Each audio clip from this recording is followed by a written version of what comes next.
विकास कामं करण्यापेक्षा आम्हाला सातत्यानं आमच्या मूलभूत गरजा पूर्ण करण्यासाठीच भांडावं लागतं।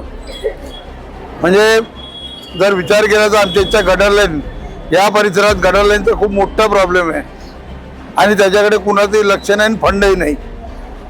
आणि मागच्या वेळेस मी थोडंसं काम केलं इकडे शांती अपार्टमेंट आणि ॲडव्होकेट गिरटकरच्या बाजूला, तर त्यानंतर भाजपवाल्यांनी इथे कामच करू दिलं नाही, स्वतःही केलं नाही।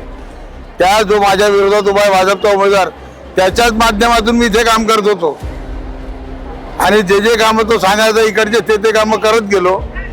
आणि विषय असा आहे की इकडे भाजपने पाहिजे तसं काम करू न दिल्यामुळे हा परिसर खूप अडचणीत आहे। सातत्यानं सुरू असतो, इथले मला जे काही फोन यायचे त्याचे कामं मी करायचं आणि तसा काही विषयच नाही आहे। फक्त आमची अडचण अशी आहे की आमच्या पूर्ण प्रभागात 1 तास पाणी मिळत नव्हतं। आता मोठ्या मुश्किलनं ओढू 1.5-2 तास झालं आहे, पण 24 तास पाणी आमच्याकडे नाही आहे। अरे आमच्याकडे संघाची मोठी पदाधिकारी राहतात, आमच्या याच्यात भाजपची पदाधिकारी राहतात। आता निवडून दिल्यास काय तुमचं ध्येय आहे? ध्येय एकच आहे, महानगरपालिकेत फक्त भ्रष्टाचार, भाजपच्या भ्रष्टाचाराच्या विरोधात वाजवायचं।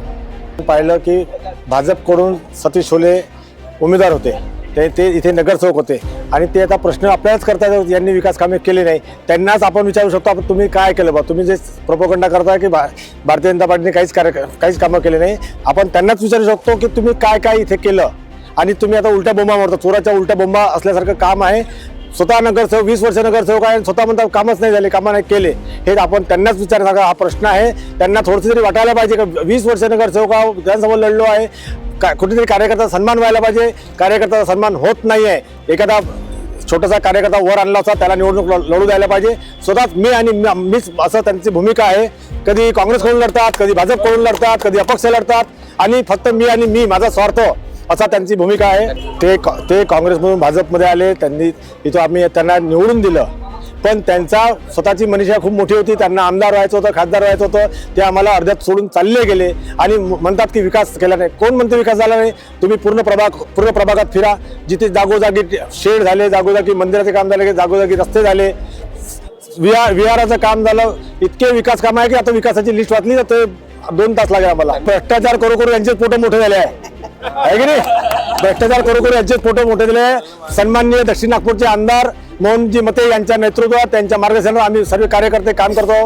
ही कार्यकर्त्याची निवडणूक आहे, खऱ्या अर्थाने या निवडणुकीत कार्यकर्त्याला सन्मान मिळाला आहे। सर्व कार्यकर्ते भाजपचे तोलामोलाचे आहे।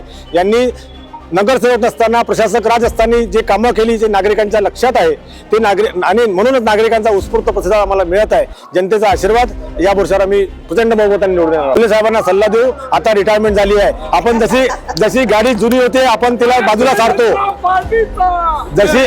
जशी आपली मोटारसायकल किंवा वाहन आपलं जुनं होते, रॉकेलवर चालवत होतं, ते इंजिन बंद पडलं, आता नवीन दमाचं ईव्हीचं इंजिन सुरू झालं आहे। त्या ईव्हीच्या इंजिनला त्यांनी साथ द्यावी, स्वतः रिटायरमेंट घ्यावं।